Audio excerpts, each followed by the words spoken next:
All right, let's head over to Brenda O'Farrell, who is the founder and editor-in-chief of the 1019 Report and the 1510 West, covers both sides of the Ile-aux-Tourtes Bridge, and she's with us with the latest. Now, this weekend, the Ile-aux-Tourtes Bridge will close 11 p.m. Friday night, open on Monday at 5 a.m., as they need to do some work to repair a damaged portion of a concrete slab.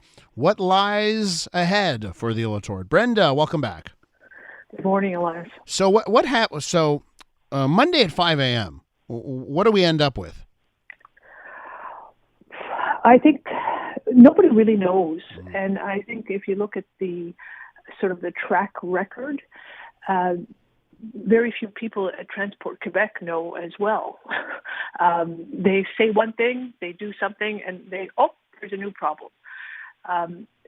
Obviously during the weekend, there'll be extensive sort of examination of the situation. That could open up a whole new Pandora's box of situations. So I don't think anybody has an answer to that question right now. Brenda, no one will voluntarily submit themselves to 3 hours in traffic each direction, right? So there's the thing that people will self-regulate. They find other ways. They change their commutes. They don't go somewhere. They make decisions that alter the traffic patterns, or they find another route, that kind of thing. In the weeks that we've been going through this mess, where are we today? And have people started to find other ways and made life decisions so that the situation gets better at the end of the day? Well, I think that's, in essence, the problem is lurking within what you've said, finding other ways. There are no other ways. There are two access points from this part of the province to the island of Montreal. The Ile-aux-Tourtes along Highway 40 and the Tourtes Bridge off Highway 20. One impacts the other, and there are no other ways. We can talk about public transit. We can talk about remote working, and as you say, those who can do. But here's the other thing: public transit is not great to begin with here now.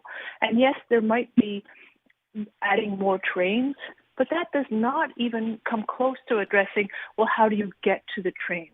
Yes. And again, there's a bottleneck at every turn. So are people adjusting? Well, people adjusted this past week because the schools were on strike. So that there was, I think people can, again, we're talking degrees here. Yeah. There was less pain this week, but if the schools are back next week, it'll ramp it up again. And, so it's for the transport minister to say, well, do what you can. People would do what they could if there were other alternatives, workable alternatives.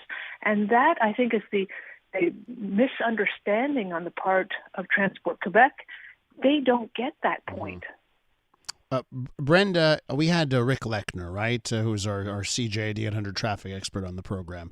I talked to him about this. One of the questions I had asked him, I said, Rick, the in case of emergency, break glass, right? Is there something that is on the table that's actually, that's you'd never want to do, but it's behind that glass, and you could break the glass and use it as a tool?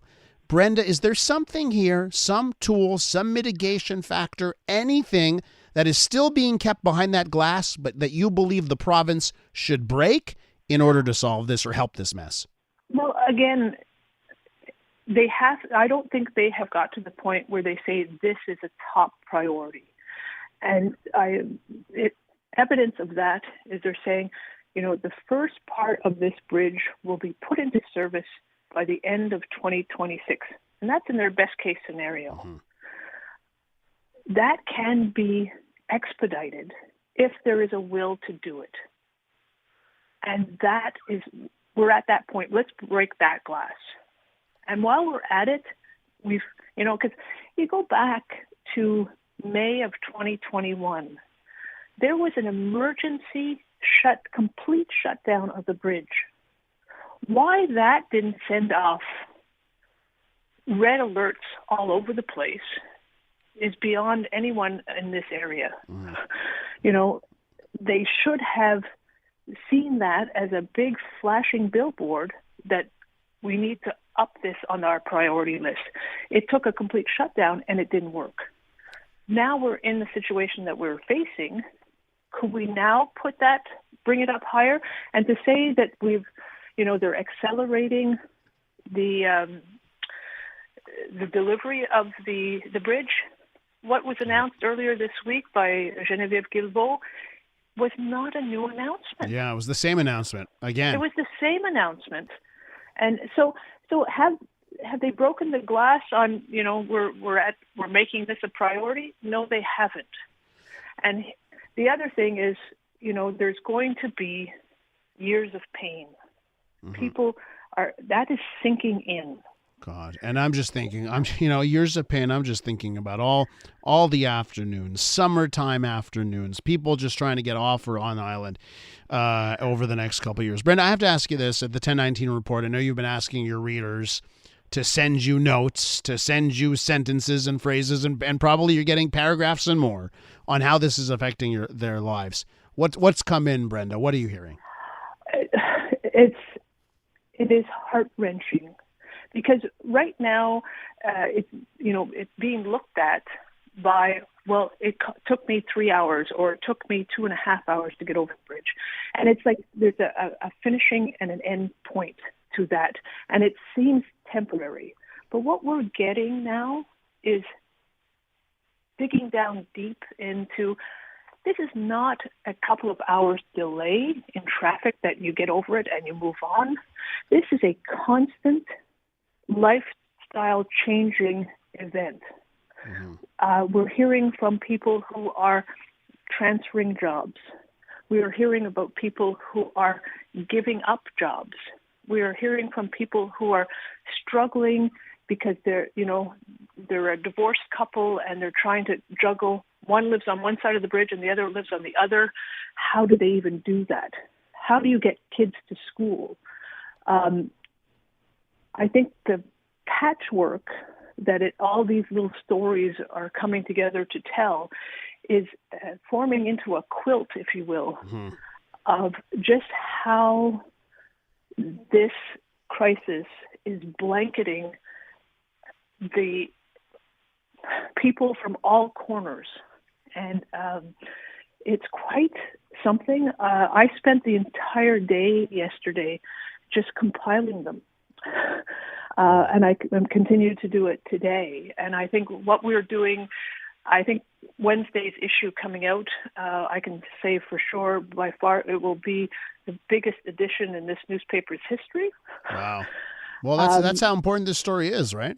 Yeah, and I think it gives an insight and adds texture to this story, whereby it's not a story about traffic delays. Mm-hmm. It is a story about how an entire community is being held hostage to, unfortunately, has been years and years of incompetence. Yeah, and it's and I think it should serve as a clarion call to anybody who's involved in public service and is in elected office.